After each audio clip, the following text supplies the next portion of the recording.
রাত জাগার দরকার নেই, একটা অংশ জাগো যখন তুমি আমার জন্য কাঁদবে, আমার জন্য সিজদায় পড়ে থাকবে। রাসূল পাক সাল্লাল্লাহু আলাইহি সাল্লাম তাহাজ্জুদের নামাজি সিজদায় পড়ে থাকতেন, রাতে ঘন্টার পর ঘন্টা চলে যেতেছে। হযরত আয়েশা বলেন, আমি মনে করতাম সিজদায় এমন ভাবে রাসূল পড়েছেন আর ওঠেন না, আমার মনে হতো হুজুর বুঝি ইন্তেকাল করে গেছেন। আমি রাসূলের পায়ের আঙ্গুল ধরে আস্তে করে চাপ দিতাম, হুজুর তাতে একটু ব্যথা পেয়ে আঙ্গুল নাড়া দিতেন, তখন আমি মনে করতাম আল্লাহর নবী বিদায় হন নাই, বেঁচে আছেন। আবার কখনো দাঁড়িয়ে দাঁড়িয়ে নামাজের ভিতরে তেলাওয়াত করতে করতে রাত শেষ হয়ে যেত, আমার মনে হতো এই দাঁড়ানো থেকে হুজুর বুঝি আর রুকুতে যাবেন না। আবার যখন রুকুতে যেতেন মনে হতো এই রুকু থেকে আর বুঝি সেজদায় যাবেন না। আবার যখন সেজদায় যেতেন মনে হতো এই সেজদা থেকে রাসূল বুঝি আর উঠবেন না। সুবহানাল্লাহ বিহামদিহি। সাহাবায়ে কেরাম জিজ্ঞেস করতেন, হে রাসূল, হযরত আয়েশা জিজ্ঞেস করে, হে রাসূল আপনি এত কাঁদেন কেন, এত ইবাদত করেন, এত রাত জাগেন? হযরত আয়েশা বলেছেন, আল্লাহ নবী দাঁড়িয়ে দাঁড়িয়ে তেলাওয়াত করতে করতে, দাঁড়িয়ে দাঁড়িয়ে নামাজ পড়তে পড়তে পাও মোবারক, কদম মোবারক এমন ভাবে ফুলে যেত সকাল বেলায় জুতার মধ্যে পাও ঢুকতো না। সুবহানাল্লাহ। এইভাবে রাসূল পাক কষ্ট করতেন। জিজ্ঞাসা করতে এত ইবাদত কেন করেন? আপনার তো আগের পিছের সমস্ত গুনাহ আল্লাহ মাফ করেছেন, কোনো গুনাহ আপনার নাই, তবু আল্লাহ বলে দিয়েছেন নবী আপনার আগের পিছের সব মাফ, তারপরেও এত কাঁদেন কেন? আল্লাহ নবী বলেছেন, ও সাহাবীরাও আমার স্ত্রীরা শোনো, আমি কি আমার বান্দার, আমি আমার আল্লাহর শুকর গুজারকারী বান্দায় কি আমি পরিণত হব না? যে আল্লাহ আমাকে এত নিয়ামত দিয়েছেন, আমি কি সেই আল্লাহর শুকর গুজার হব না? রাসূলুল্লাহ এভাবে কাঁদতেন। সুতরাং প্রত্যেকটি মুসলমানকে রাতের বেলায় আল্লাহর দরবারে হাত তুলে কাঁদতে হবে, মোনাজাত করতে হবে, রব্বুল আলামিন যে গুনাহ করেছি, আমি যত গুনাহ করেছি, আমাকে তুমি নেয়ামত যা দিয়েছো, এই নেয়ামত তুমি না দিলেও পারতে, তুমি দয়া করে দিয়েছো। এভাবে যদি মানুষ কাঁদে, আল্লাহ এই অপরাধ করেছি, অপরাধের কথা যদি স্মরণ করে আর কাঁদতে থাকে, আল্লাহ রব্বুল আলামিনের রহমত তার উপরে তখন পড়তে থাকে। আর এই তাহাজ্জুদ গভীর রাতের কান্দাকাটি, এই জন্য আল্লাহ পাক বলেন এর আসল ব্যাপারটা হলো ইন্না নাশিআতাল লাইলি হিয়া আশাদ্দু ওয়াতআন ওয়া আকওয়ামু কিলা। আসল ব্যাপার হলো এই প্রকৃতপক্ষে রাতের বেলায় যে নামাজটা হয়, শয্যা ত্যাগ করে মানুষ যে নামাজ পড়তে দাঁড়ায়, এতে করে তার আত্মসংযমের ট্রেনিং হয়ে যায়, আল্লাহর সঙ্গে মহব্বত কায়েম হয়ে যায়। ইসলামী আন্দোলনের বিজয়ের জন্য কর্মীদের এটা সবচাইতে বড় ওষুধ। শুধু হরতালের প্রোগ্রাম দিয়া, শুধু মিছিলের প্রোগ্রাম দিয়া ইসলামী আন্দোলন বিজয় কোনো কালে হয় নাই আর হবেও না। এজন্য আন্দোলন যারা করে তাদেরকে গভীর রাত্রে উঠতে হয়, নফল রোজা রাখতে হয়, আর গভীর রাত্রে তেলাওয়াত করতে হয়, কাঁদতে হয় আল্লাহর কাছে, তা না হলে আন্দোলনের বিজয় হওয়া সম্ভব নয়। আমরা জেনেছি ইতিহাসে আছে সাহাবায়ে কেরামদের সঙ্গে রোমকদের লড়াই হতেছে, রোমক সৈন্যরা যুদ্ধে জিততে পারতেছে না কিছুতেই। এরপরে তারা গোয়েন্দা বিভাগের লোক পাঠায় দিল, এদের সঙ্গে জিততে পারি না কেন, একটু খুঁজে দেখে আসো রাতের এরা করেটা কি। গোয়েন্দা বিভাগের লোক সারা রাত ঘুরে ঘুরে তারপরে সে রিপোর্ট করলো, এরপরে সে তাদের প্রধানের কাছে রিপোর্ট করলো, আমরা যে যার কাছে গিয়েছিলাম দেখে এলাম হুম বিল্লাইলি রাহবানুন ওয়া বিন্নাহারি ফুরসানুন, আমরা দেখে এলাম যাদেরকে দিনের বেলায় প্রচন্ড শক্তিশালী বীর যোদ্ধা রূপে যাকে যুদ্ধ করতে দেখেছি ময়দানে, রাতের বেলায় দেখলাম গিয়া একেবারে নিতান্ত ফকিরের মতো, কেউ তো সেজদায় পড়ে কাঁদতেছে, কেউ আবার তেলাওয়াত করতেছে, চোখ দিয়া পানি পড়তেছে, আবার কেউ নামাজ পড়তেছে, আবার কেউ হাত তুলে রেখেছে তাদের প্রভুর দরবারে, চোখের পানিতে তাদের চোখ বুক ভেসে যেতেছে। সারাটা রাত তেলাওয়াত আর সেজদা আর নামাজের মধ্যে তারা এভাবে কাটিয়ে দিয়েছে।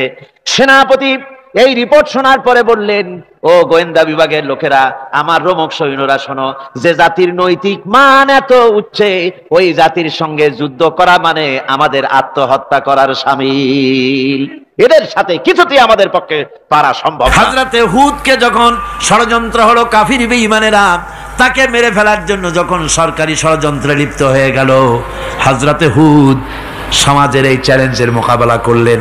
হযরত হুদ বলেন, ফাকিদুনি জামিআন সুম্মা লা তুনজিরুন ইন্নী তাওয়াক্কালতু তাওয়াক্কালতু আলাল্লাহি রাব্বি ওয়া রাব্বিকুম। আমি তোমরা তোমাদের ষড়যন্ত্র আমার বিরুদ্ধে যত পারো আমার বিরুদ্ধে ষড়যন্ত্র চালাও, এতটুকুন আমার অবকাশ দিও না। আমি এমন আল্লাহর উপরে ভরসা করেছি যার হাতের ভিতরে তোমাদেরও জান আর আমারও জান। যা পারো তাই করো। সরকার সমস্ত শক্তি একত্রিত হয়ে আমার মোকাবেলা করো। একদিকে হুদ আলাইহিস সালাম, আর একদিকে গোটা জাতি। হযরত হুদ ভয় পায় নাই। সুবহানাল্লাহ কোন। ঈমান বিল্লাহ মানুষের কলিজাকে এভাবে শক্ত করে দেয়। কোন আলহামদুলিল্লাহ। এবারে এই বিপদের, কঠিন বিপদের মোকাবেলা করে আমার রাসূল যে প্রমাণ দিয়া গেলেন, আমার রাসূল যে কঠিন বিপদের মোকাবেলা করলেন, ভাইরা আমার, হিজরতের রাতে সওর পাহাড়ের ভিতরে যখন তিনি আশ্রয় নিলেন, হযরতে আবু বকরের সাথে ছিলেন। হযরতে আবু বকর রাদিয়াল্লাহু তাআলা আনহু বলেন, হুজুর আপনি দাঁড়ান, এটা তো পাহাড়িয়া গুহা, গুহার ভিতরে সাপ থাকতে পারে, বিচ্ছু থাকতে পারে, আমি আগে ঢুকি, বিপদ যদি হয় আমার উপর থেকে হয়ে যাক। গুহার ভিতরে নেমে গুহা সাফ করলেন। এরপরে হুজুরকে ডাকলেন, হুজুর তাশরীফ নিলেন গুহার ভিতরে। এরপরে হুজুর বললেন, আবু বকর পাহাড়ে হেঁটে হেঁটে 2-3টা পাহাড় পাড়ি দিয়া যাওয়া লাগে সৌর পাহাড়ে। মদিনার সোজা রাস্তা হুজুর ধরেন নাই, মেসফালার পথ দিয়া জাবালে কেদোয়ার উপর দিয়া 3টা পাহাড় পাড়ি দিয়া তারপরে হুজুর গেলেন সৌর পাহাড়ে। গুহার ভিতরে হুজুর তাশরীফ নিলেন। বললেন, আবু বকর তুমি বসো, তোমার উরুর উপরে মাথা রেখে আমি একটু আরাম করি। হযরতে আবু বকর বসলেন, হুজুর তার উরুর উপরে মাথা রেখে ঘুমায় গেলেন। আর এরপরে কাফির বেঈমানেরা তালাশ করতে করতে কাফেরেরা এসে গেল পায়ের চিহ্ন দেখে দেখে গর্তের কাছে। হযরত আবু বকর ভয়তে কেঁদে ফেললেন, আহারে আর তো উপায় নাই, এবার তো ধরা পড়ে গেছি, এবার নবীজিকে মেরে ফেলে দেবে। নবীর মহব্বতে, নিজের মহব্বতে নয়, নবীর মহব্বতে কাঁদতেছিলেন। হুজুর বলেন, হুজুরের ঘুম ভেঙে গেল। বলো, আবু বকর কাঁদো কেন? ছেলের কথা, মেয়ের কথা, বিবির কথা, বাড়ির কথা মনে পড়লো নাকি? হযরত আবু বকর বলেন, ইয়া রাসূলুল্লাহ, আল্লাহর কসম করে বলি, যেদিন ঈমান এনেছি এই কলিজার ভিতরে মা বাপ, স্ত্রী, পুত্র, পরিজন, এমনকি আমার নিজের জীবনের চাইতে আপনারে বেশি ভালোবাসি। তা কাঁদো কেন? কাঁদো কেন? হযরত আবু বকর বলেন, হুজুর ধরা পড়ে গেছি, কাফেররা এসে গেছে গর্তের কাছে, তাকালি আমাদের দেখতে পাবে, আমরা তো মাইনরিটি, ওরা তো মেজরিটি, আমরা তো ধরে মারি ফেলাই দেবে, আপনাকে মেরে ফেলে দেবে, এই জন্য কাঁদি। আল্লাহ রাব্বুল আলামিন, হুজুর তখন কি দৃঢ়তা, কি অবিচলতা, কি ধৈর্যের পাহাড় সম মনোবৃত্তি তখন দেখালেন। আল্লাহ কোরআন শরীফে চিরকাল যাতে মানুষেরা হেদায়েত নিতে পারে সেজন্য হুজুরের কথা উঠায় দিলেন কোরআনে। আল্লাহ পাক বলেন, ইযহুমা ফিল গার ইয ইয়াকুলু লিসাহিবিহি লা তাহজান ইন্নাল্লাহা মা'ানা। ও বন্ধু, ভয় পেও না, আল্লাহ আমাদের সাথে আছেন। সুবহানাল্লাহ কোন। আল্লাহ আমাদের সাথে আছেন।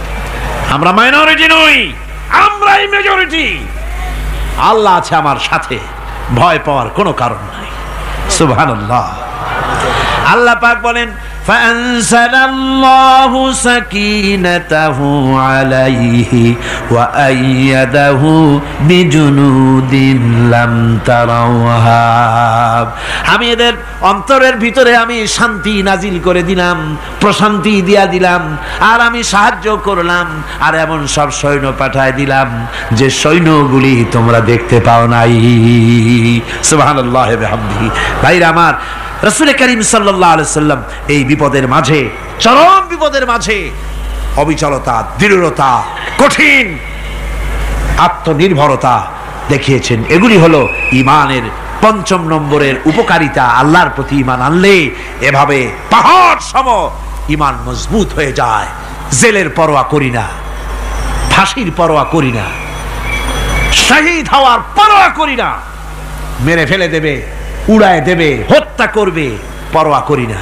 পরোয়া করি কেবলমাত্র কাকে? জোরে বলেন কারে? এইরকম মুসলমান হাজার হাজার লাখ লাখ দরকার নাই, 313 জন যথেষ্ট। কয়জন যথেষ্ট? 313 জন যথেষ্ট। বদরে যারা জান দিয়ে মাল দিয়ে দিনকে প্রতিষ্ঠিত করেছিলেন, এরকম 313 জনই যথেষ্ট ছিল আল্লাহর দিনকে কায়েম করার জন্য। যদি রক্ত দেওয়া লাগে তাহলে এই বিশাল জনসমুদ্রকে প্রশ্ন করি, ভয় পাবেন? রক্ত দিতে পারবেন? যদি জেলে যাওয়া লাগে যেতে পারবেন? যদি শহীদ হতে হয় তাও কি পারবেন? এই দৃঢ়তা, এই অবিচলতা, এই ঈমান, এই ধৈর্য শিক্ষা দেয়, এই উপকার করে ঈমান বিল্লাহ। আল্লাহর প্রতি ঈমান আনলে এভাবে পাহাড়ের মতো শক্ত হয়ে যায় কলিজা। কোন আলহামদুলিল্লাহ। আমার বন্ধুগণ, এবার আমি বলবো সর্বশেষ উপকারের কথাটা বলি, মোনাজাত ছেড়ে দেব। কয়টার কথা বলছিলাম? উপকার 6টা উপকারের কথা বলেছি। অনেকগুলি বৈশিষ্ট্য, অনেকগুলি উপকারের মধ্যে আল্লাহর প্রতি ঈমানের 6টা উপকারের কথা 5টা বলা হয়ে গেছে।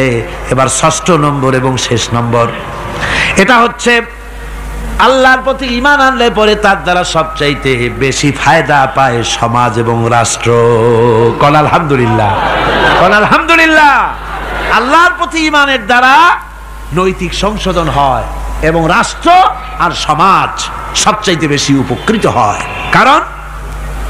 কারণ হলো ঈমানদার ব্যক্তি আল্লাহর প্রতি যে ঈমান এনেছে, তার মনের মধ্যে ধারণা এটা হয়, আমার কোনো কাজ তো গোপন থাকে না। ইন্নাল্লাহা লা ইয়াখফা আলাইহি শাইউন ফিল আরদি ওয়ালা ফিস সামা।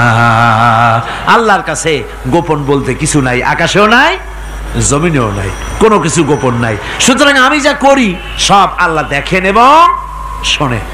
এমনকি মানুষ যে কল্পনা করে, সে কল্পনাও আল্লাহ টের পায় না, নাকি? টের পায় কিনা? ওয়াইন তুবদু মিন আনফুসিকুম আও তুখফুহু ইউহাসিবুকুম বিহিল্লাহ। মনের ভিতরে যে কল্পনা করো, আল্লাহ পাক বলেন এ কল্পনারও হিসাব আমি রব্বুল আলামিন তোমার কাছ থেকে নেব। ফায়ুআযযিবু মান ইয়াশাউ, যারে খুশি শাস্তি দেব আর যারে খুশি আমি maaf করে দেব। জোরে বলেন সুবহানাল্লাহ। ফায়াগফিরু লিমান ইয়াশা ওয়া ইউআযযিবু মান ইয়াশা, যারে খুশি maaf করব, যারে খুশি শাস্তি দেব, কল্পনারও হিসাব নেব। এই কথা মুমিনের যদি জানা থাকে তাহলে আর তার কোনো চিন্তা থাকে না, তার নৈতিক চরিত্র ভালো হয়ে যায়। কোন সুবহানাল্লাহ। মোনাজাতের কথা শুনিয়া গতকাল বলছিলাম যে মোনাজাতের কথা শুনিয়া যারা হাঁটে, আমি বুঝি না, আমার বুঝে আসে না যে এটা কেমন ধরনের নৈতিকতা। আপনি আপনার বিবেককে কি বুঝান? এই বিশাল জনসমুদ্র নিয়ে আল্লাহর কাছে হাত তুলবো, দোয়া করব, মোনাজাত করব, এই লোভ সম্বরণ করেন কি করে? আশ্চর্য কথা, আশ্চর্য কথা। আমার বন্ধুগণ, ঈমানদার লোক, আল্লাহর প্রতি ঈমান আসলে পরে সমাজ উপকৃত হয়, রাষ্ট্র উপকৃত হয়ে যায়। যেহেতু বান্দা জানে আমি দায়িত্বহীন কোনো কথা বলতে পারবো না, দায়িত্বহীন কোনো কাজ করতে পারবো না। আল্লাহ পাক বলেছেন, মা ইয়ালফিযু মিন কাউলিন ইল্লা লাদাইহি রাকীবুন আতীদ। বান্দা এমন কোনো কথা বলে না যে কথা আমার ফেরেশতারা রেকর্ড করে না রাখে। কাজী মুমিন ব্যক্তি আল্লাহর ভয়তে দায়িত্বহীন কথা বলবে না। নির্বাচন আসতে পরে রাস্তা সোনা দিয়ে বান্দায় দেব, এই করব সেই করব, না খাইয়া কেউ মরবেন না। আসে না নির্বাচনের সময় সেরাগালি বদনারা মঞ্চে দাঁড়িয়ে কত বড় বক্তৃতা করে, ভাইয়ের আমার, বোনের আমার, এবার আমার বোতল মার্কা বাক্স, আপনারা আমাকে ভোট দিয়ে দেশ এবং জাতির আরেকবার 12:30 বাজাইবার সুযোগ দিন।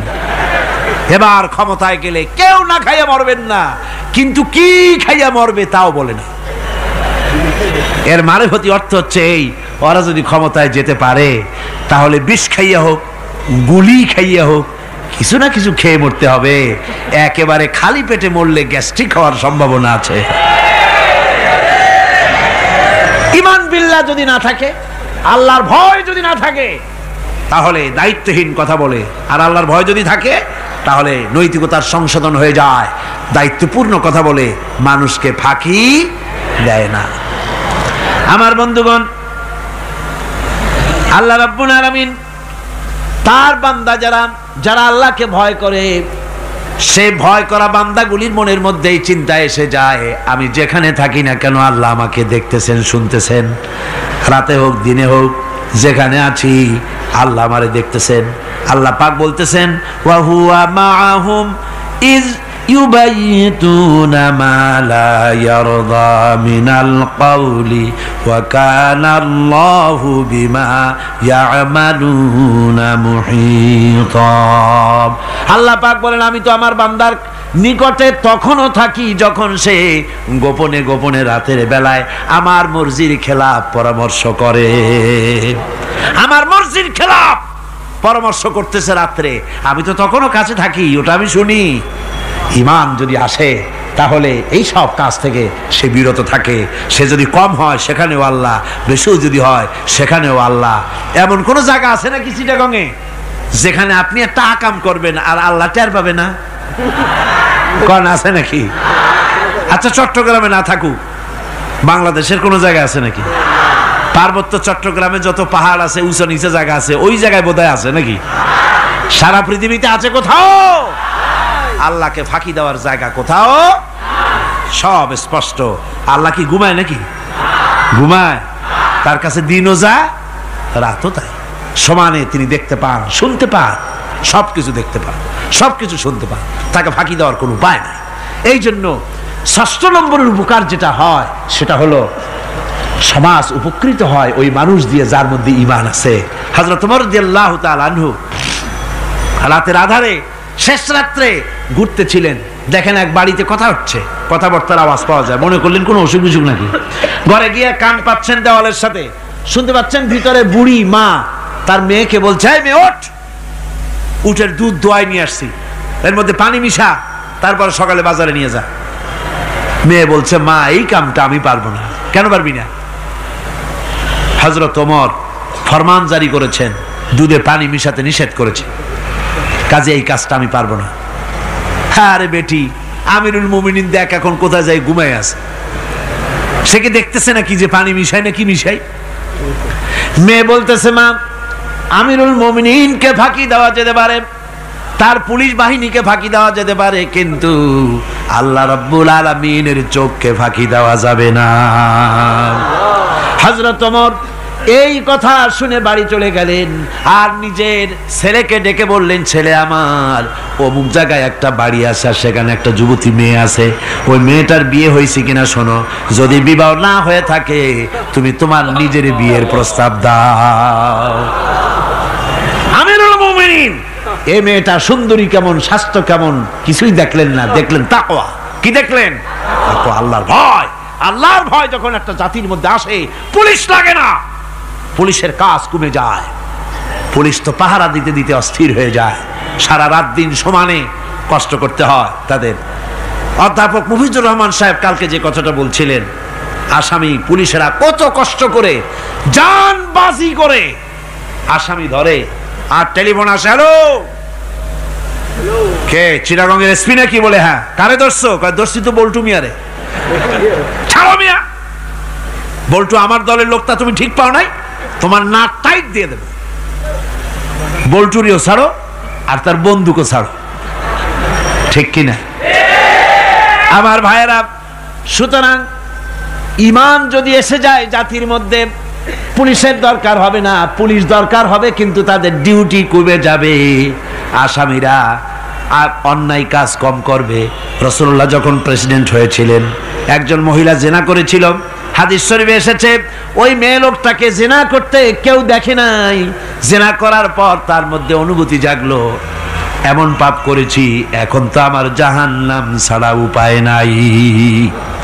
মেয়ে লোকটি রাসূলুল্লাহর কাছে এসে গেলেন, এসে বললেন, হুজুর আমি তো জিনা করেছি, আমারে শাস্তি দেন।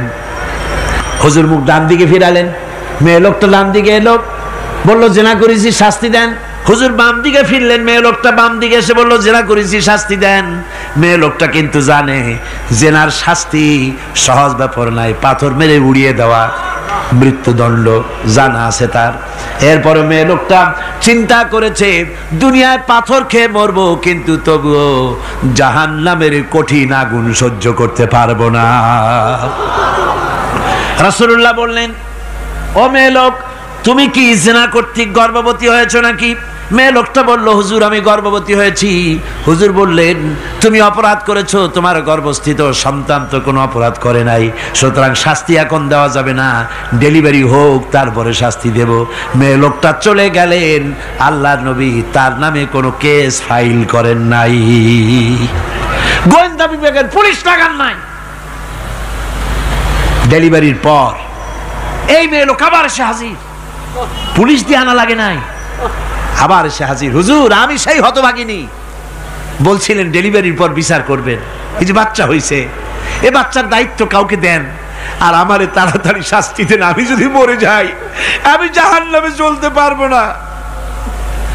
হুজুর বললেন, অপরাধ তুমি করেছো, এই বাচ্চার অধিকার আছে তোমার বুকের দুধ খাবে, আমি সেই অধিকার বাচ্চাকে নষ্ট করতে পারি না, বাচ্চা দুধ ছাড়ুক তারপরে এসো।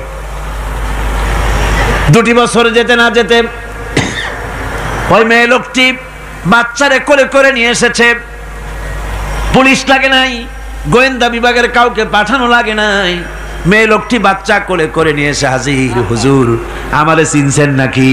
আমি তো সেই হতভাগিনী, জেনা করছিলাম, বিচার চাইছিলাম, ডেলিভারি পরে হবে বলছিলেন, দুধ ছেড়ে দিলে পরে হবে বলেছিলেন। আমার ছেলে এখন দুধ ছেড়ে দিয়েছে, আমি তারে রুটি খাওয়া শিখাইছি, দুধ ছাড়া এখন সে বাঁচবে, আমি তার হাতে রুটি দিয়ে আনছি, দেখেন ও রুটি খেতে পারে, আর দেরি করবেন না, আমার বিচার করে দেন। রাসূলুল্লাহ ছেলেটার দায়িত্ব কাউকে দিয়ে দিলেন, আর বললেন, এই মহিলাটিকে নিয়ে যাও, বুক পর্যন্ত মাটির মধ্যে গেড়ে দিয়ে তারপরে রজম করো। মেয়ে লোকটিকে বুক পর্যন্ত গেড়ে দেওয়া হলো, চতুর্দিক থেকে পাথর মারা হচ্ছিল, পাথরে লেগে শরীরে রক্ত ছিটে এক সাহাবীর গায়ে লাগলো। সাহাবী তারে গালি দিয়েছিলেন, হুজুর শুনে বললেন, সাহাবী গালি দিও না, এ মেয়ে লোকের তওবা আল্লাহর কাছে এত কবুল হয়ে গেছে, যদি এই তওবাকে ভাগ করে দেওয়া হয় গোটা মদিনাবাসীর নাজাতের জন্য তা যথেষ্ট হয়ে যাবে। সুবহানাল্লাহ, পুলিশ লাগে নাই, এমন সমাজ কায়েম হয়, ঈমান বিল্লাহ, আল্লাহর প্রতি ঈমান যদি এসে যায়, জাতির যদি রক্তে রন্ধ্রে রগে রেশায় যদি ঈমান এসে যায়, তাহলে পুলিশ বিডিআর আর্মি আরামে ঘুমাবে, তাদের জন্য পরিশ্রম হবে না, কষ্ট হবে না, অপরাধ প্রবণতা কমে যাবে, মানুষের অশান্তি কমে যাবে, শান্তির বন্যা প্রবাহিত হয়ে যাবে। সুবহানাল্লাহি বিহামদিহি। এই জন্য রাসূলুল্লাহ বলেছিলেন, খায়রুল কুরুনে কারনি, সর্বশ্রেষ্ঠ যুগ কার যুগ? জোরে বলেন না, সর্বশ্রেষ্ঠ যুগ কার যুগ? রাসূলুল্লাহর যুগ। জোরে কোন কার যুগ? রাসূলুল্লাহর যুগ।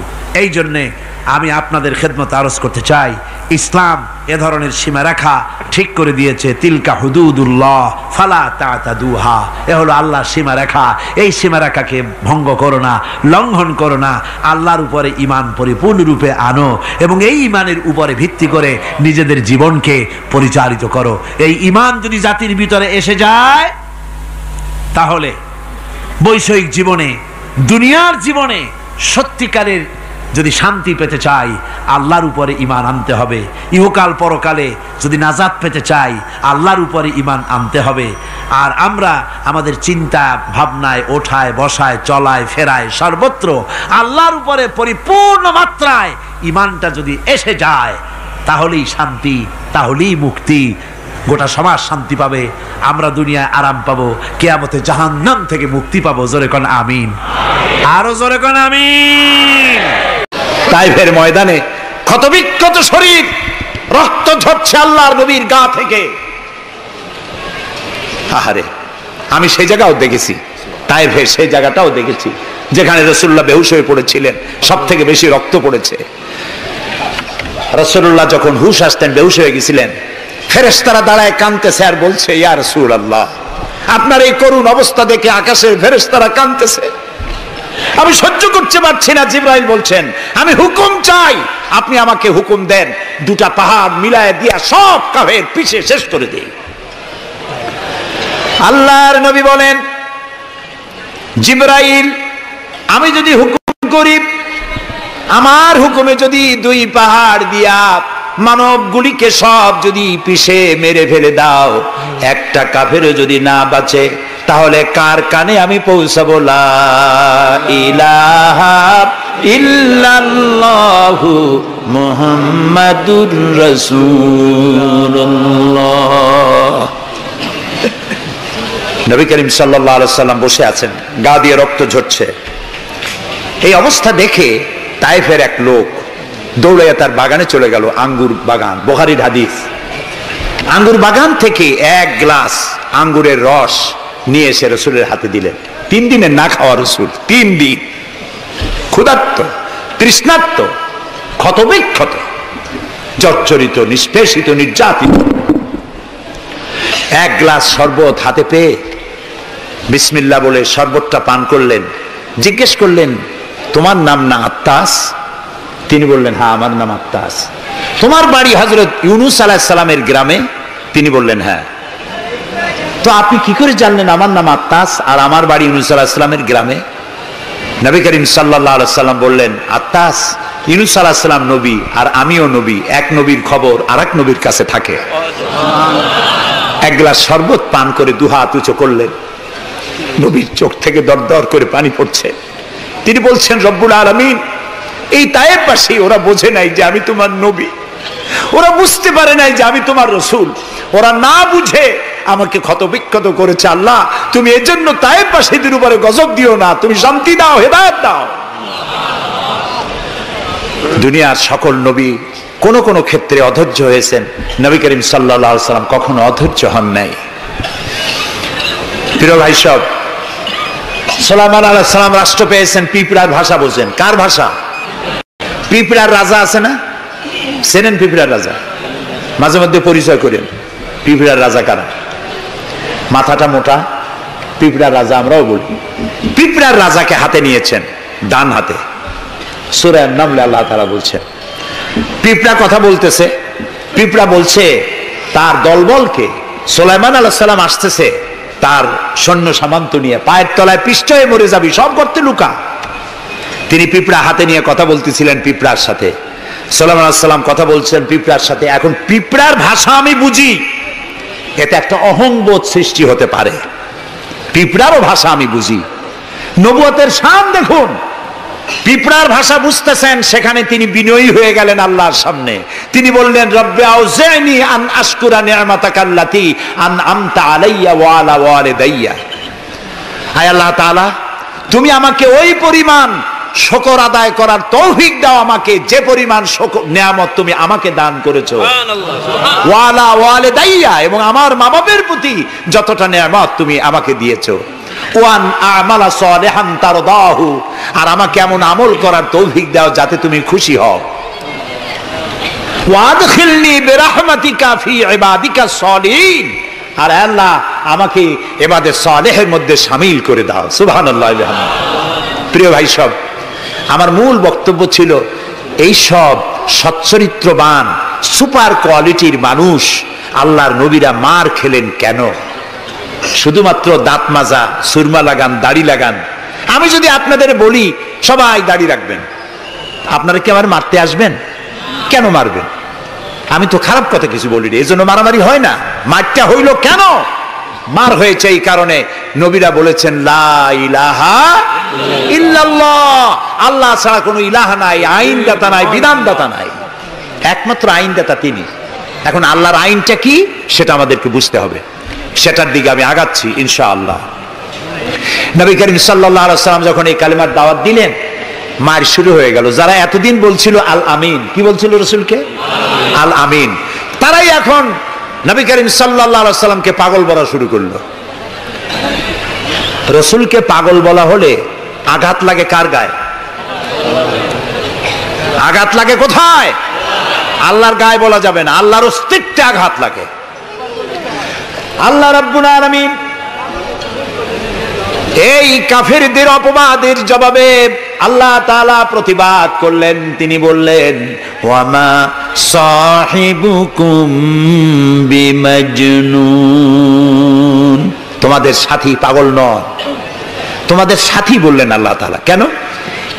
তোমরা তো এই লোককে হতে দেখেছো, তার শৈশব, কৈশোর, যৌবন, আর এই বয়স পর্যন্ত তোমরা তাকে চোখের সামনে দেখেছো।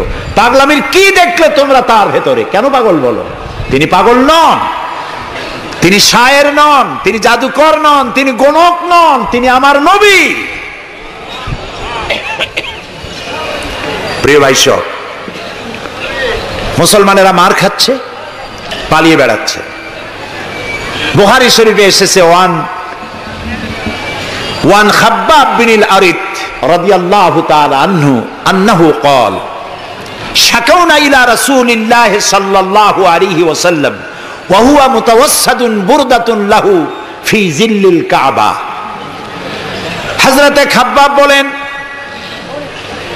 আমরা অত্যাচারিত হয়ে একদিন নবী করিম সাল্লাল্লাহু আলাইহি ওয়াসাল্লামের কাছে গেলাম, যে দেখতে পেলাম তিনি কাবা শরীফের ছায়ায় চাদর মুড়ি দিয়ে আরাম ফরমাচ্ছেন। আমরা কাছে গিয়ে বললাম, আলা তাদুলানা আলা তাস্তানসিরুলানা ইয়া রাসূলুল্লাহ, হে রাসূল। মাইর খাইতে খাইতে আমরা শেষ হয়ে গেলাম। আমাদের মুসলমানদের উপরে আগুন চাপা দেওয়া হচ্ছে, পাথর চাপা দেওয়া হচ্ছে, বেলালকে উটের পায়ের রশিতে বেঁধে উট তাড়ানো হচ্ছে। ক্ষুধার জ্বালায় শেষ হয়ে গেলাম, ঘুমাইতে দেয় না, মাইরে অস্থির হয়ে গেলাম। হে রাসূল, আপনি কি আল্লাহর কাছে আমাদের জন্য দোয়া করবেন না? আপনি কি আমাদের জন্য আল্লাহর কাছে সাহায্য প্রার্থনা করবেন না? বুখারীর হাদিস।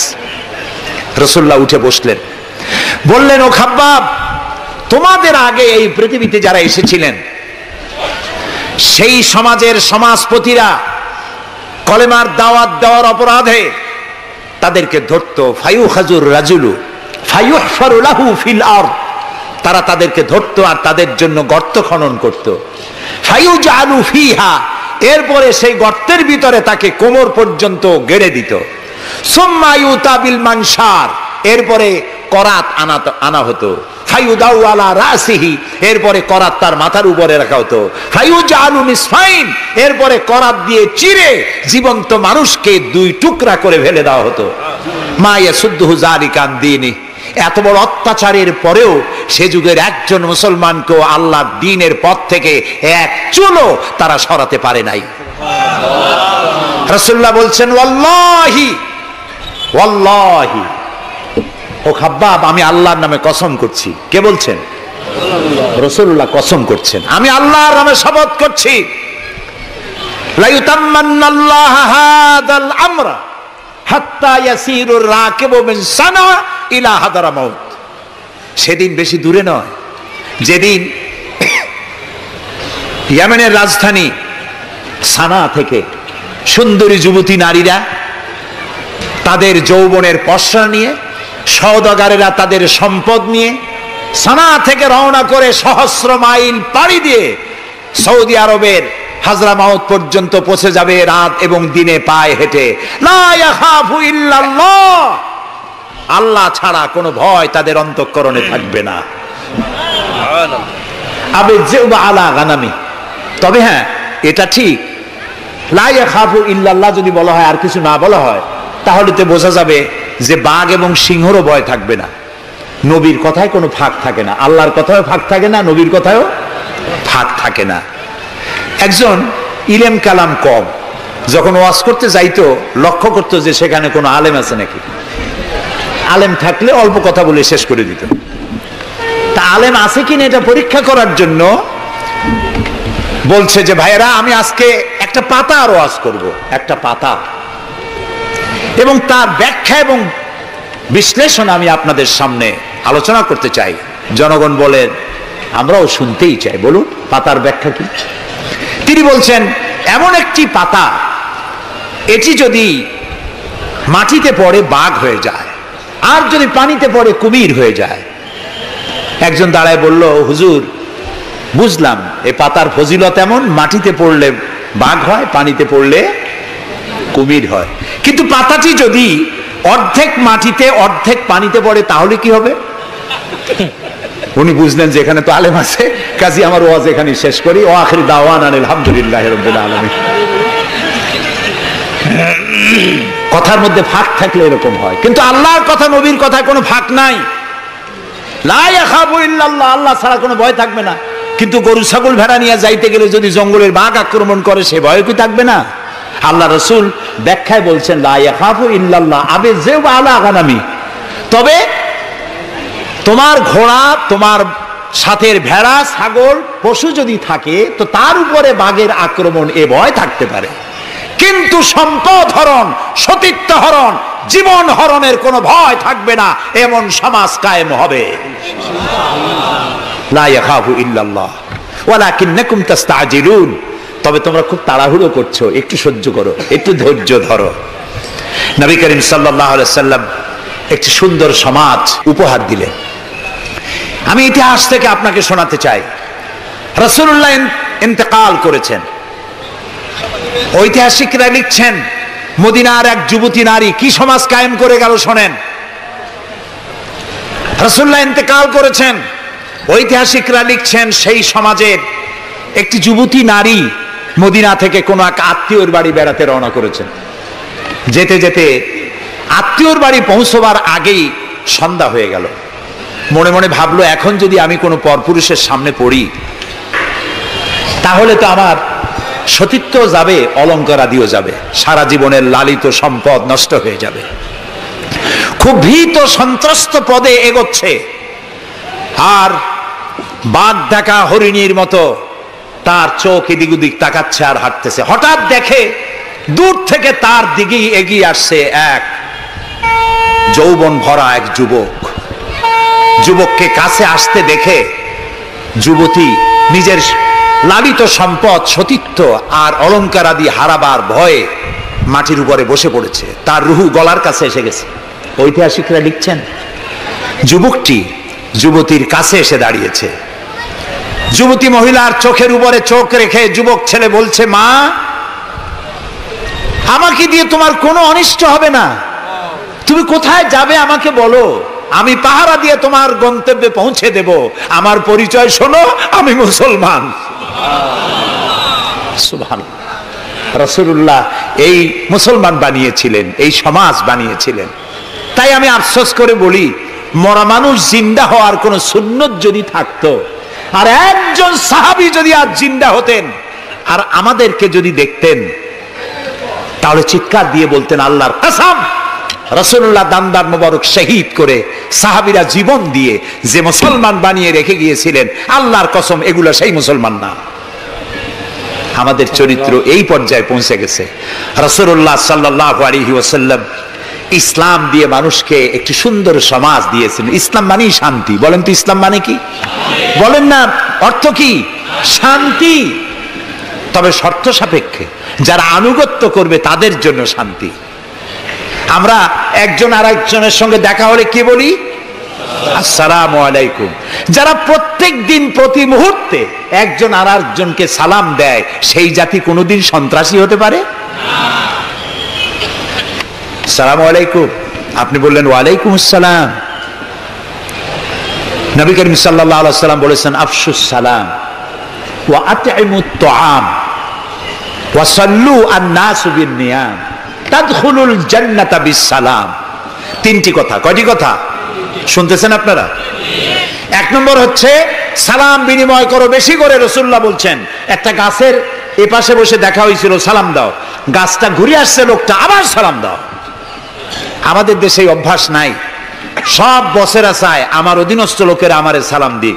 রাসূলুল্লাহ তার স্ত্রীকে সালাম দিতেন। এমনকি রাস্তা দিয়ে যাওয়ার সময় বাচ্চা পোলাপান খেলাধুলা করছে, তাদেরকে তিনি সালাম দিতেন। আমরা কি দেই? আমরা দেই না। হুজুররা মনে করেন মুরিদরা আমারে দেবে, মন্ত্রী মনে করে অন্যরা আমারে দেবে, এসপি মনে করে পুলিশ আমারে দেবে। কিন্তু সালাম যিনি আগে দেবেন তিনি অহংকার মুক্ত। সুবহানাল্লাহ।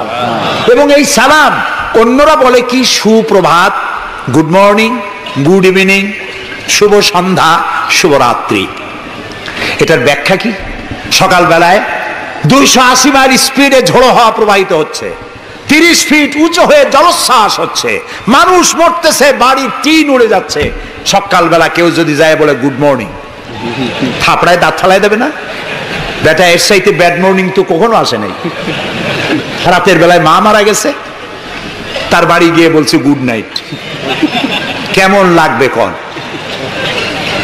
সুতরাং ইসলামের বিষয়টাই মোর সায়েন্টিফিক। সুখে দুঃখে, বিপদে আপদে, সুখে শান্তিতে, রাতে দিনে, সকালে সন্ধ্যায় যখন দেখা হচ্ছে, একজন আরেকজনকে সালাম দেয়, আসসালামু আলাইকুম। পয়সা লাগতেছে? কথা না কইলে বুঝবো কি? বিনা পয়সায় আল্লাহ তোমার উপরে শান্তি দিক, রহমত দিক। আপনি আরো বেশি করে কোন ওয়ালাইকুম আসসালাম ওয়া রাহমাতুল্লাহি ওয়া বারাকাতুহু ওয়া মাগফিরাতুহু। তারপরে কি করে? হাত দেন। কিছু কিছু লোক আছে হাত মতে ছোঁয়ায়, সবটা দিতে চায় না। আবার হাতটা দিয়া এরকম ঝাঁকি ঝাঁকি করে, মনে করে যত ঝাঁকি তত নেকি। এটা কিন্তু একটা পাগলামি। জি, আপনি হাত নাচান কেন? ধরে রাখেন আর বলবেন ইয়াগফিরুল্লাহু লি ওয়া লাকুম। আল্লাহ তোমারও শান্তি দিক, আমারও শান্তি দিক। আল্লাহ তোমারও মাফ করুক, আমারও মাফ করুক। সুবহানাল্লাহ। সালাম দাও বেশি করে। কে বলতেছেন? আল্লাহ রাসূল। বাড়িতে যে সালাম দেবেন, বউরে সালাম দেবেন। আপনার স্ত্রী আপনার কৃতদাসী নয়, আপনার সমান অধিকার। তা আপনি সালাম দিবেন। ঘরের মধ্যে মুখ কালো করে ঢুকলেন, বউ কিছু কইল না, আপনিও কিছু কইলেন না, মনে হলো দুইজন বোবা। আপনি ঘরের মধ্যে প্রবেশ করতেছেন, আসসালামু আলাইকুম ওয়া রাহমাতুল্লাহ। গৃহবাসীরা, তোমাদের উপর আল্লাহর রহমত নাজিল হোক। সুবহানাল্লাহ বলবেন না? আজকেই এই আমল করবেন। বাড়ি যাইয়ে বউরে সালাম দেবেন। তবে যারাদের কোনোদিন দেওয়ার অভ্যাস নাই, তাদের একটা সমস্যা হইতে পারে। হঠাৎ করে সালাম দিলে বউ মনে করবে কপালে দুঃখ আছে, বুঝে আসছে। একটু বুঝাই বলে নেবেন। তবে আজকের থেকে সালাম শুরু হবে, ঠিক আছে না ভাই? আজকের থেকে শুরু হবে। বাচ্চাকে বাড়ি থেকে বিদায় করছেন, স্কুলে যাচ্ছে, মা বাবা শিখায় বাই বাই, টাটা, যাই যাই, খাই খাই। এটা কথা হলো? বাচ্চা বিদায় হচ্ছে, বাচ্চার মাথায় হাত দিয়ে বলেন ফি আমানিল্লাহ, তোমারে আমি আল্লাহর আমানতে ছেড়ে দিলাম। সুবহানাল্লাহ। কিসের বাই বাই টাই টাই? আমরা মুসলমান, এই মুসলিম ট্র্যাডিশন, মুসলিম কালচার বাঁচায় রাখতে হবে যে কোনো মূল্যে। ছেলেদের নাম রাখতে গিয়ে মন্টু, বল্টু, সেন্টু, ডবলু, আকাশ খাতুন, বাতাস বেগম, একটা নাম হইল? আচ্ছা ভাই, আপনি লক্ষ্য করেন তো, পৃথিবীতে কোন ইতিহাস সৃষ্টিকারী মানুষ বল্টু আর মন্টু জাতীয় নাম আছে? পৃথিবীর কোন আলেম, হযরত মাওলানা বল্টু সাহেব এখন ওয়াজ করবেন? এই যে মাজার দেখতে পান, ইনি হচ্ছেন হযরত পীরে বুজুর্গ খানানে খানান সিরাজুস সালিকিন মিসবাহুল আরিফিন হযরত মাওলানা সেন্টু রহমাতুল্লাহ আলাইহির মাজার আছে? এরকম নাই। আপনি নাম যত খারাপ রাখবেন, আপনার সন্তান গুন্ডা হবে, বদমাশ হবে, চাঁদাবাজ হবে, জিনাকার হবে। নাম রাখবেন মুসলমানি নাম, ভালো ভালো নাম, আরবি নাম। আলেমদের কাছে জিজ্ঞাসা করে নাম রাখবেন যে এই নামটা কি রাখবো আর নামের অর্থটা কি। আন্দাজে আবার নাম রেখেন না। কুয়েত এয়ারপোর্টে একদিন বাংলাদেশের একজনের পাসপোর্ট দেখে পুলিশেরা হাসাহাসি করতেছে। কারণ কি? কারণ হলো পাসপোর্টধারী যিনি, তার নাম হলো জামাল মিয়া, আর পিতার নাম হলো তরিক মিয়া।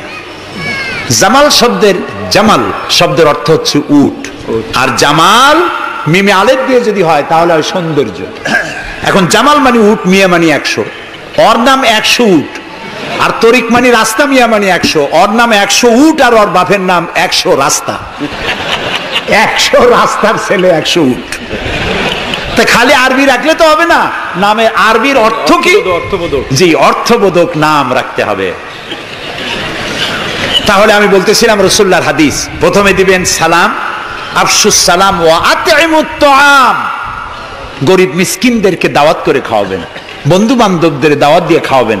খাওয়া খাওয়াইতে কিন্তু মহব্বত বাড়ে, চক্ষু লজ্জার সৃষ্টি হয়। খালি অপরের পয়সা দিয়ে রিকশায় চড়বেন, রিকশায় দুইজন উঠলো, একজন নামে হেঁটে চলে গেল, একসাথে দুইজনে খাইলো, আর একজনে খেলাল করতে করতে বাইরে গেল, পয়সাও দিল। এই চালাকি এক সময় ধরা পড়ে যায়। এই জন্য মানুষকে বাড়িতে দাওয়াত দিয়ে খাওয়ানো, রাসূলুল্লাহ বলেন দাওয়াত দিয়ে খাওয়াও। তাহাদ্দু তাহাব্বু, হাদিয়া দাও, মহব্বত বাড়বে। কারো অসুখ হয়েছে, তার বাড়িতে একটু আঙ্গুর নিয়ে যাও, একটু কমলা নিয়ে যাও। তোমার শত্রু যদি হয়, চক্ষু লজ্জার সৃষ্টি হয়ে যাবে। কান্নাহু আলিয়ুন হামিম, দেখা যাবে এসে চরম দুশ্মন ছিল, সে তোমার বন্ধু হয়ে গেছে। সুবহানাল্লাহ বলবেন না? ওয়াসাল্লু আন-নাসু বিন-নিয়াম। আর 3 নম্বরে, মানুষ যখন ঘুমায় থাকে তখন তুমি নামাজ পড়িও। কোন সময় কোন তো? ও, তাও তো আপনারা জানেন, মধ্যরাতের পরে যখন মানুষেরা ঘুমায় থাকে তখন তুমি নামাজ পড়িও। এই রাত্রে কেন? কারণ মানুষের কাছে সব থেকে বড় ভালোবাসার সত্তাকে বলেন আল্লাহ, তারপরে আল্লাহ রাসূল। এখন যাকে ভালোবাসি তার সাথে তো প্রেম করতে হবে। প্রেম কি নোটিশ দেওয়া হয়? SMS করে আজকাল হয়। কিন্তু ভালোবাসা বিজ্ঞাপন দিয়ে হয় না, মাইকিং করে হয় না। ভালোবাসা হয় কিসে কন্ত? প্রেম কিসে হয়? লজ্জা করে বলতে, করছেন তো এক সময়। গভীরে, রাতে, অন্ধকারে, একাকিত্বে ভালোবাসা হয়। তো মানুষের সবচাইতে প্রিয় হচ্ছেন আল্লাহ তাআলা, প্রিয়তম। এর থেকে প্রিয় আর মুসলমানদের জন্য কেউ হইতে পারে না। দিনের কোলাহল পূর্ণ অবস্থার ভেতর দিয়ে তুমি তার সঙ্গে আবেগময় কণ্ঠে কথা বলতে পারবা না, এটা আল্লাহ তাআলা জানেন। তাই আল্লাহ তাআলা বলেছেন, ওয়াজআলনান নাহারা মাআশা, দিন বানাইছি রোজগার করার জন্য, কাজ করো, বসে থাকবা না। ফাইজা কুদিয়াতিস সালাত ফান্তাশিরু ফিল আরদ, নামাজ পড়া হয়ে গেছে, মসজিদে বসে থাকতে পারবা না। অভিশাপ, জোহরের নামাজে রক্ত হয়েছে, অফিস বন্ধ করে নামাজ পড়ো, জোহর পড়ো, সুন্নত পড়ো। নফল পড়তে পারবা না জোহরের সময়, তাসবিহ পড়তে পারবা না, কারণ এই তাসবিহ পড়ে নফল পড়ে সময় নষ্ট করে পূর্ণ বেতন নিলে বেতন হালাল হবে না। মেডিকেল নিয়ে সুস্থ মানুষ সেল্লা দিতে যাবা, পয়সা হারাম, নেক পয়সা হবে না, হালাল পয়সা কামাই দিতে হবে। সেল্লার নাম বললাম বলে তাবলিগি ভাইরা অসন্তুষ্ট হবেন না, একটা দৃষ্টান্ত দিলাম। আমি তাবলিগি ভাইদেরকে শ্রদ্ধা করি, সম্মান করি, তারাও দ্বীনের কাজ করছে। সুতরাং মসজিদের ভেতরে আপনি নামাজ পড়ে আল্লাহ তাআলা বলছেন কি শোনেন, ফরজ, ফাইজা কুদিয়াতিস সালাত ফান্তাশিরু ফিল আরদ, নামাজ পড়া হয়ে গেছে, বেরিয়ে যাও। কোথায় যাও? দুনিয়ায় যাও, হাটে যাও, বাজারে যাও, কলে যাও, কারখানায় যাও, আদালতে যাও, শিক্ষা প্রতিষ্ঠানে যাও, চাষ করতে যাও। যাইয়া কি করো? আবতাগু মিন ফাদলিল্লাহ, আর আমার রিজিক, আমি যে তোমারে অনুগ্রহ করেছি, রিজিক দিয়েছি, ওই রিজিক তালাশ করে আনো। সুবহানাল্লাহ। প্রিয় ভাই সব, হযরত ওমর রাদিয়াল্লাহু তাআলা আনহু মসজিদের ভিতরে দেখলেন কিছু লোক বসা, জোহরে দেখলেন, আসরে দেখলেন, মাগরিবে দেখলেন, এশায় দেখলেন। পরের দিন ফজরের সময় সেই একই জায়গায় কয়েকটা লোক, একই লোক দেখে জিজ্ঞেস করলেন, তোমরা কারা? বলল, নাহনু মুতাওয়াক্কিলিন, আমরা আল্লাহর উপরে ভরসা করি এবং আল্লাহর উপরে ভরসা করে এখানে জিকির আজগার করি। খাও কি? কয় যে আমাদের এই জিকির আজগার দেখে পাশের লোকেরা ভাত রাইন্দে আমাকে খাওয়ায়। রাসূলুল্লাহ বললেন, তোমরা তো মুতাওয়াক্কিলুন, তোমরা তো অন্যের উপরে নির্ভরশীল, আল্লাহর উপরে তো নির্ভরশীল তোমরা নও। শোনো, আগামীকাল এই জোহরের নামাজের পর যদি তোমাদেরকে এখানে বসা দেখি, ব্যাট মেরে মসজিদ থেকে বের করে দেব। মসজিদে নির্দিষ্ট সময় নামাজ পড়তে আসবে, বাকি সময় কাজ করতে হবে মানুষের জন্য, নিজের জন্য, জনগণের জন্য, রাষ্ট্রের জন্য। এর নাম ইসলাম। এর নাম কি? ইসলাম। বাস্তবমুখী, বৈরাগ্য নয়। আপনি দিন কায়েমের জন্য, আল্লাহর বেশি জিকির আজগার করার জন্য জঙ্গলে যাবেন, লা রাহবানিয়াতা ফিল ইসলাম, ইসলামে বৈরাগ্যবাদকে সমর্থন করে না। কথা বুঝে আসছে? সুতরাং আপনি রাত্রি বেলায়, দিনের কোলাহলপূর্ণ সময়, আপনি আল্লাহর সাথে প্রেম করতে সময় পাচ্ছেন না। আল্লাহ তাআলা বলছেন, ওয়াজআলনাল লাইলা লিবাসা ওয়াজআলনা নাওমাকুম সুবাতা, রাত্রে বানাইছি, রাত্রিকে বানাইছি শান্তির আচ্ছাদন। সুবহানাল্লাহ বলবেন না? রাত হলো শান্তির আচ্ছাদন। তীর্যক রৌদ্রের তীব্র প্রখারকে বন্ধ করে দিয়ে রাতের একটি অন্ধকারের চাদর দিয়ে, কালো চাদর দিয়ে পৃথিবীটাকে ঢেকে দিলাম।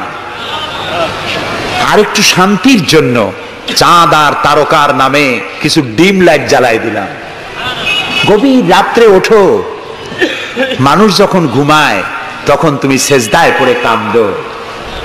রাসূলুল্লাহ বলেছেন, অনুশোচনা আর অনুতপ্তের এক ফোঁটা পানি নাকের অর্ধেক আসতে না আসতে আল্লাহ তাআলা ওই ক্রন্দনরত বান্দাকে মাফ করে দেন। সুবহানাল্লাহ। এই তিনটি কাজ যে করবে, কয়টা কাজ? তিনটি। এই তিনটি কাজ যারা করবে, তাদখুলুল জান্নাতা বিসসালাম, আখরাজাহু মুসলিম। মুসলিম শরীফের হাদিস। রাসূলুল্লাহ বলছেন এই তিনটে কাম করো, শান্তির সাথে জান্নাতে চলে যাবে। তাহলে যে জাতির জীবন ব্যবস্থার নাম কি? ইসলাম।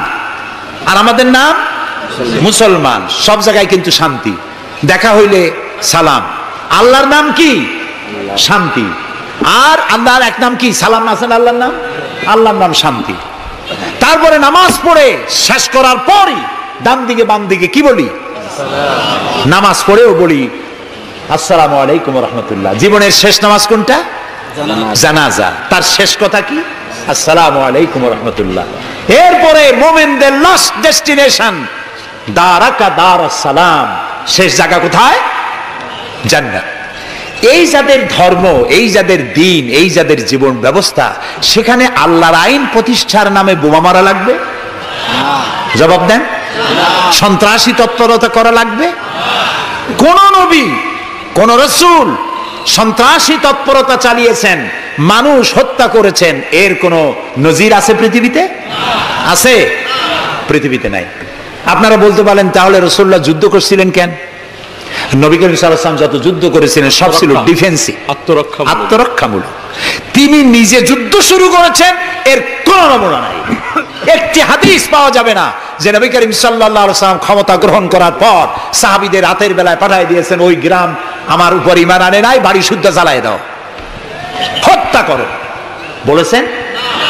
সুবহানাল্লাহ। বন্দীরা এসেছে, বন্দীদেরকে তিনি শর্ত করেছেন, বন্দীদের খাবার দিয়েছেন, থাকার দিয়েছেন, আর বলেছেন কোন বন্দী যদি একটা নিরক্ষর লোককে অক্ষর জ্ঞান সম্পন্ন করাতে পারে, স্বাক্ষর দিতে পারে, এই জ্ঞানটুকুন যদি দিতে পারে, এর বিনিময়ে তাকে মুক্তি দেওয়া হবে। আজকে আমেরিকা আমাদেরকে ভদ্রতা শিখায়, বন্দীদের সাথে তোমরা কি ব্যবহার করেছো? আল গারিব কয়েদখানায় কি অসভ্য বর্বরতা তোমরা করেছো, পৃথিবীর ইতিহাসকে ম্লান করে দিয়েছো, সভ্যতার মুখে কালিমা লেপন করেছো। আল গরিব কয়েদখানার তারা কি করেছে আমি ভাষা দিয়া ভদ্রলোকের সামনে তা উচ্চারণ করতে পারবো না।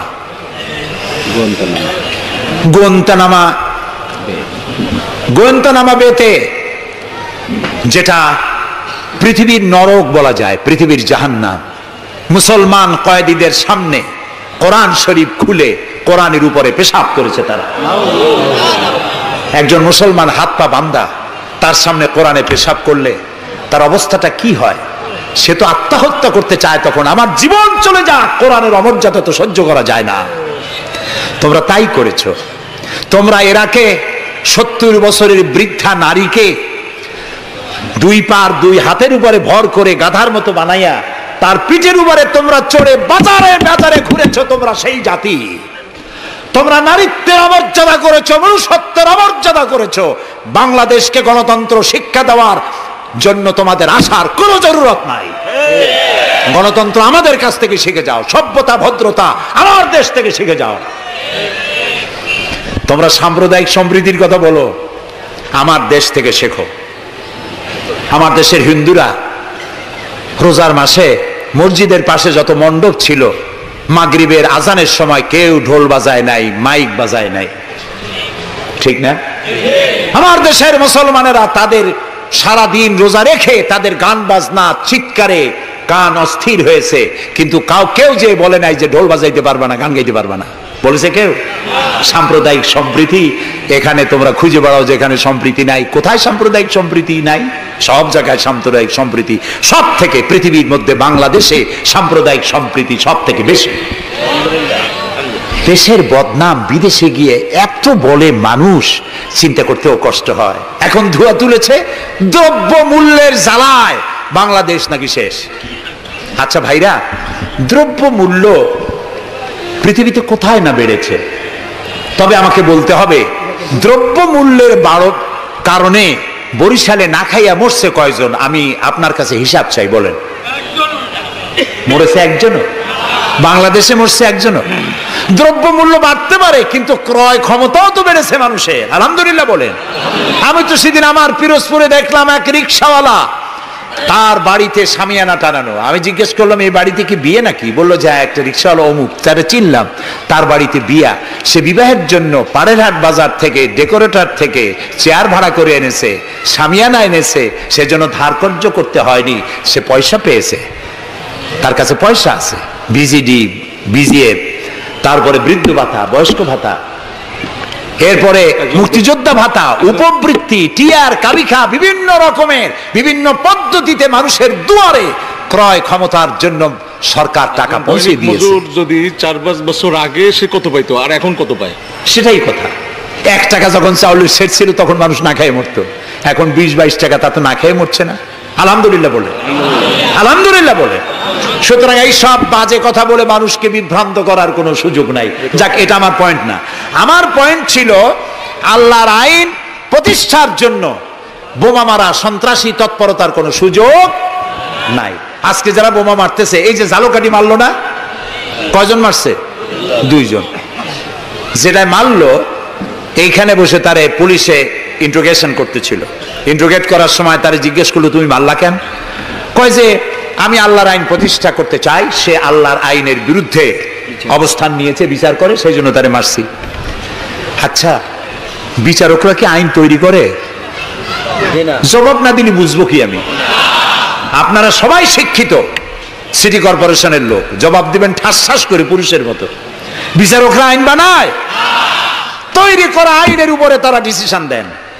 এই যে আইনজীবী 2 জন 2 পাশে আমার বসে আছে, ওনরা যে পার্লামেন্টের মেম্বার, আদালতে এই জন্য এমপি কে দেখাই দেয়। জি, তো এই যে 2 জন আইনজীবী বসে আছেন আমার পাশে, ওনরা প্রতিষ্ঠিত আইনের উপরে ওনরা আর্গুমেন্ট করেন। আমার দেশে যত আইন আছে, সিভিল ল যেটা, সেখানে তো ইসলামী আইন আছে, আছে না বললেন কেন? আন্দাজে সিভিল লর মধ্যে আছে, ক্রিমিনাল লর মধ্যে কিছুটা নাই, কিন্তু সিভিল লর মধ্যে আছে। মুসলিম পারিবারিক আইন, এটা তো আছেই। সুতরাং বিচারক মারা, আইনজীবী মারা। এরপর বললো আচ্ছা তুমি যদি এখন মরো, কয় যে আমি তো শহীদ হয়ে যাবো। আরে উল্লুক, তুমি শহীদ হবা কেমনে? তুমি তো মানুষ খুন করে আসছো, তোর তো জাহান্নামে যাওয়া লাগবে। চট্টগ্রামে যে মারলো, মা বোমা মারতে গিয়ে 2টা হাত গেছে, 2টা পা চলে গেছে। তারপরে তাকে হসপিটালে নেওয়া হয়েছে, পানি চাইছে, এক নার্স পানি দিয়েছে বাম হাত দিয়ে। সে কয় যে বাম হাতে পানি খাবো না। তুই মুসলমান? কয় যে নার্স বলছে আমি মুসলমান। বাম হাত দিয়ে পানি দিলা কেন? আমি তো মুসলমান, নানের দিয়ে পানি দাও। আমি শুনিয়া পরে এক বক্তৃতায় বললাম, আসছে মানুষ খুন করিয়া, ও এখন বাম হাত আর ডাইন হাত তালাশ করে। একজনের নাকি মোষ ছিল খুব বড়, আছেন এরকম কিছু মোষওয়ালা, বড় মোষ, ঠোঁট ঠোঁট ঢাকা। কিছু কবি, বুদ্ধিজীবী, এরা কোন রকম বুদ্ধিজীবী হইতে চাইলে এরকম একটু মোষ টোষ বড় থাকা লাগে, চুল টুল 5-6 মাস কামায় না, এরকম একটা অবস্থা। আর মাথাটা ইন্টারন্যাশনাল এয়ারপোর্ট, চুল টুল নাই, স্টেডিয়ামের মতো, চতুর্দিকে কিছু দর্শক আছে, মাঝখানে খালি। তো এইরকমের একজন মোষওয়ালা, ঘন মোষ, এত বেশি মোষ যে টর্চ মারিয়াও বোঝা যায় না যে লোকটা হাসে না কান্দে। ওই রকম এক মোষওয়ালা লোকের মদ খাওয়ার অভ্যাস ছিল। মদের গ্লাস বাম হাতে আর ডান হাত দিয়ে মোষগুলো উঁচু করিয়া বাম হাত দিয়ে মদ খাইতেছে বহুত কষ্ট করে। একজন জিজ্ঞেস করলো, ভাই তুমি মদ খাওয়াতে এত কষ্ট করতেছো কেন? ঢকঢক করে গিললেই তো হয়, মোষগুলো উঁচু করে নেছো। কয় যে ভাই, হযরত ওলামায়ে কেরামের মুখে শুনছি পানি টানি কিছু খাইতে গেলে মোষ লাগলে মাকরুহ হয়। ও খাইতেছে মদ, ও মানুষ খুন করে আসছে, আর ও বলতেছে যে আমি বাম হাতের পানি খাবো না। বেটা তুই জাহান্নামে যাবি। আল্লাহ তাআলা বলেছেন, ওমান ইয়াকতুল মুমিনান মুতাআম্মিদান ফাজাযাউহু জাহান্নাম খালিদান ফিহা ওয়া গাদাবাল্লাহু আলাইহি ওয়া লানাহু ওয়া আ'আদ্দা লাহু আযাবান আযীমা। আল্লাহ তাআলা বলেছেন, যে ব্যক্তি কোনো মানুষ হত্যা করে, মুমিন হত্যা করে ইচ্ছে করে, তার একমাত্র শাস্তি হলো জাহান্নাম। কে বলতেছেন? আল্লাহ তাআলা। জাহান্নাম এবং আল্লাহ লানত, এবং চিরকাল সে জাহান্নামে থাকবে। আল্লাহ তাআলা আরো বলছেন, ওমান কাতালা নাফসান বিগাইরি নাফসিন আও ফাসাদিন ফিল আরদ ফাকান্নামা কাতালান নাসা জামিআ। যদি বিচারকরা বিচারের মাধ্যমে কাউকে মৃত্যুদণ্ড না দেয়, এরকম কোন মানুষকে কেউ যদি হত্যা করে, সে একটি মানুষ হত্যা করলো না, সেজন্য বিশ্বের সমগ্র মানব গোষ্ঠীকে হত্যা করলো। একটা মানুষ হত্যা করার অপরাধ হচ্ছে বিশ্বের সব মানুষ হত্যা করার সমান। ওয়ামান আহিয়াহা, আর কেউ যদি একটি মানুষকে বেঁচে থাকার সুযোগ করে দিল, ফাকান্নামা আহিয়ান নাসা জামিয়া, সে যেন সারা পৃথিবীর মানুষগুলিকে বেঁচে থাকার জন্য সুযোগ করে দিল। যারা মানুষ হত্যা করে তাদের শাস্তি কি?